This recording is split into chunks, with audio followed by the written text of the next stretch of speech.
안녕하십니까. 뉴욕일보 뉴스포커스입니다. 대한민국 무공수운자회 미동부 지회가 14일 플러싱 금강산 식당 지하특실에서 광복절 70주년 기념식을 개최했습니다. 광복절 70주년과 건국 67주년을 맞아 진행된 이날 기념식에서 대한민국 무공수운자회 미동부 지회는 만세 삼창을 하며 광복의 의미를 되새겼습니다. 만세! 만세! 만세! 만세! 만세! 도움하고 또 앞으로 우리가 다 연로한 가운데 있으니까 건강에 대한 좋은 의견 수렴들도 하시면 좋겠습니다.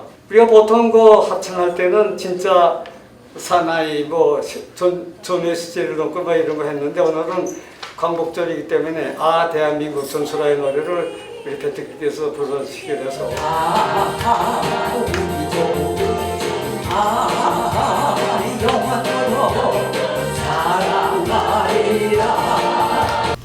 이날 행사에서는 김수웅 회장, 뉴욕 영관장교 회장이 참석해 기념사를 전했고 동포 가수인 패티김 씨가 참석해 가요 대한민국을 회원들과 부르며 광복 70주년을 다 함께 축하했습니다. 이 자리에 참석하신 회원 동지 여러분, 우리는 평화스럽고 자랑스러운 조국 건설의 씨앗이 되어왔음을 자랑스럽게 생각하고 또 앞으로도 이곳 미국의 미주 이민사회에서 화합과 행복과 발전을 위한 기수가 되어줄 것으로 믿어 의심치 않는 바입니다. 한편 한인사회단체들은 8월 15일 70주년 광복절을 맞아 일제히 경축 기념식을 갖습니다. 오전 11시 플러싱 대동연회장에서는 대뉴욕지구 광복회와 민주평화통일자문위원회 뉴욕협의회 주 뉴욕 총영사관이 공동 주최하는 제70주년 8.15 광복절 경축 기념식이 개최되며 15일 오전 11시 뉴욕 한인회관에서는 제34대 뉴욕 한인회 선거관리위원회가 당선 공고한 민승기 회장 측의 경축 기념식이 개최됩니다. 아베 신조 일본 총리가 14일 발표한 전후 70년 담화에 대해 미국의 한반도 전문가들은 과거 정부의 담화 계승 의지를 밝힌 것은 긍정적으로 평가하면서도 일본군 위안부를 직접적으로 인정하지 않고 일본 전후 세대에까지 사과의 숙명을 지게 해서는 안 된다고 말한 데 대해서는 비판적인 입장을 보였습니다. 브루스 클리너 헤리티지 재단 선임연구원은 아베 담화가 내각의 승인 절차를 거치고 담화 내용의 주요한 단어인 식민지배, 침략 등을 포함한 것은 인정할 만하지만 아베 총리는 여기에서 더 나아가 여성들을 일본군의 성노예로 삼은 데 대한 일본의 직접적인 역할을 인정했어야 한다고 지적했습니다. 데니스 엘핀 미 존스 홉킨슨대 한미연구소 연구원도 논평에서 아베 총리가 식민지 지배 등을 사죄한 이전 정부의 담화 등을 언급하는 등 담화의 일부 긍정적인 측면이 있다면서도 전후 세대에게까지 사과를 계속할 숙명을 지게 해서는 안 된다고 한 대목을 문제 삼아 장구한 역사의 흐름에 대한 아베 총리의 이해 부족이 나타난 것일 수 있다고 꼬집었습니다. 한편 이번 아베 총리의 담화에 대해 외신들은 대체로 충분하지도 새롭지도 못한 사죄였다며 한국과 중국 등의 비난에 직면할 것이라고 보도했습니다. 아울러 전후 세대는 더는 사죄할 필요가 없다는 발언에도 상당수 언론들이 주목했습니다. 중국의 신화통신은 아베 총리가 과거에 한 사죄를 언급하며 미래 세대가 계속해서 사죄할 필요는 없다고 말했다는 내용의 속보로 담화 내용을 전했습니다. AP통신은 아베 총리의 담화가 불충분한 사죄에 그쳤다고 평가하고 이웃인 한국과 중국이 특히 이 담화를 면밀하게 지켜봤다고 전했습니다. 워싱턴 포스트는 아베 2차 대전 사죄 부족이라는 제목의 기사에서 아베 총리가 선대 총리들이 밝힌 사죄라는 표현을 명백하게 반복하는 것을 회피했다며 아베 총리의 담화 내용을 일본 제국주의에 가장 피해를 본 한국과 중국이 면밀하게 검토할 것이라고 밝혔습니다. 워싱턴 포스트는 특히 아베 총리가 일본군 위안부 단어를 언급하지 않은 채 두루뭉술하게 피해 여성이라고 말한 점을 언급하며 기대에 크게 못 미쳤다고 비판했습니다. 프랑스 뉴스 채널인 프랑스 24도 아베 총리가 일본이 전쟁 기간 큰 고통과 피해를 끼쳤다고 말했으나 공식적인 사죄는 하지 않았다고 보도했습니다. BBC 방송 역시 아베 발언들 가운데 미래 세대는 사죄할 필요가 없다는 부분을 소개하고 아베가 한국과 중국 등을 화나게 만드는 것뿐만 아니라 일본의 국수주의자들을 만족시켜야 하는 압력에 직면해왔다고 덧붙였습니다. 아베 총리는 이날 담화에서 전후에 태어난 사람이 현재 일본 인구의 8알이 넘는다며 우리 아이들과 손자들 그리고 미래 세대들은 전쟁과 아무런 관련이 없다. 이들이 계속해서 사죄하도록 운명을 지어서는 안 된다고 말했습니다.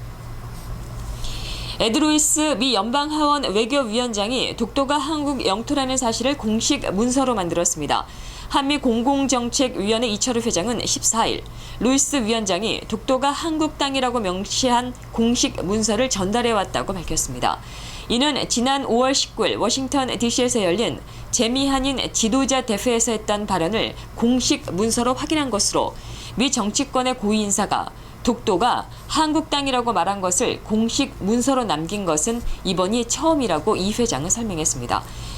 루이스 위원장은 이 문서에서 1회 재미한인 지도자 대회가 미국 의회와 대한민국 국회, 재미한인 지도자 등 3자 회의로 진행됐다는 내용을 기술한 뒤 하원 외교위원장으로서 나는 독도가 한국 영토라고 언급했다고 적었습니다.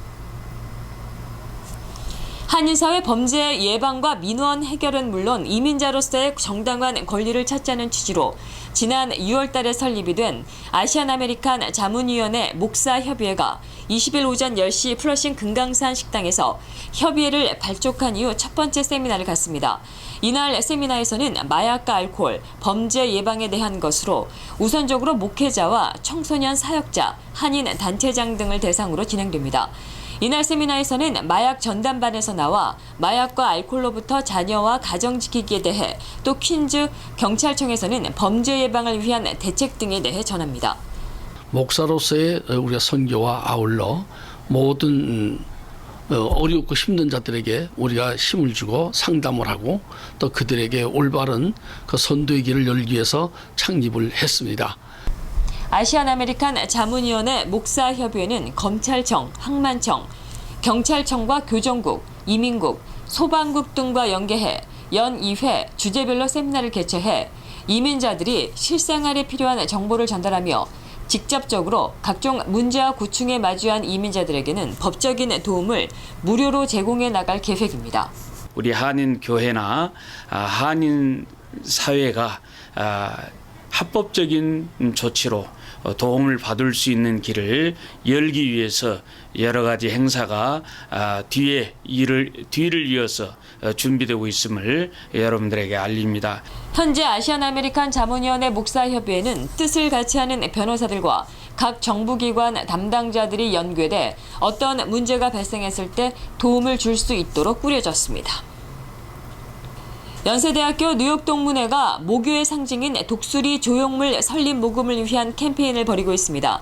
한 사람 $100 캠페인이라고 명명된 이 캠페인은 뉴욕과 뉴저지, 커네디컷 등 뉴욕 인근 트라이스테이트에 거주하고 온 것으로 추산되고 있는 5천에서 6천여 명의 연세인들이 1인당 $100씩 힘을 합쳐 모교의 상징물을 건립하자는 취지로 진행되고 있습니다.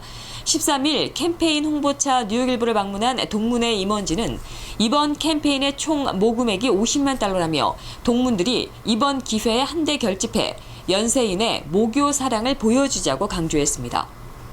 연세인이 외국에 나와 있지만은 어딜 가도 연세인은 연세인이니까 뭉쳐서 이번 참여해 주시기를 바랍니다.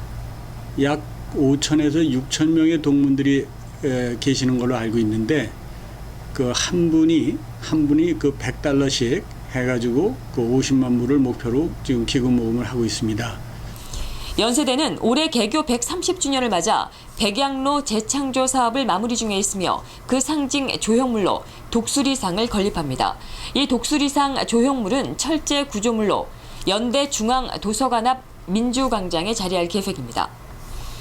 이 모금 이벤트를 통해서 우리 동문들이 하나가 되고 서로 연락할 수 있는 귀한 또 기회가 될 것으로 생각합니다. 한편 연세대학교 뉴욕동문회는 23일 뉴욕 컨트리클럽에서 영원한 친구 고려대학교와 함께 골프 대회를 치르며 13일에는 고려대와 체육대회를 겸한 야유회를 진행합니다. 이상으로 뉴스포커스를 모두 마치겠습니다. 즐거운 주말 되십시오. 시청해주신 여러분 고맙습니다.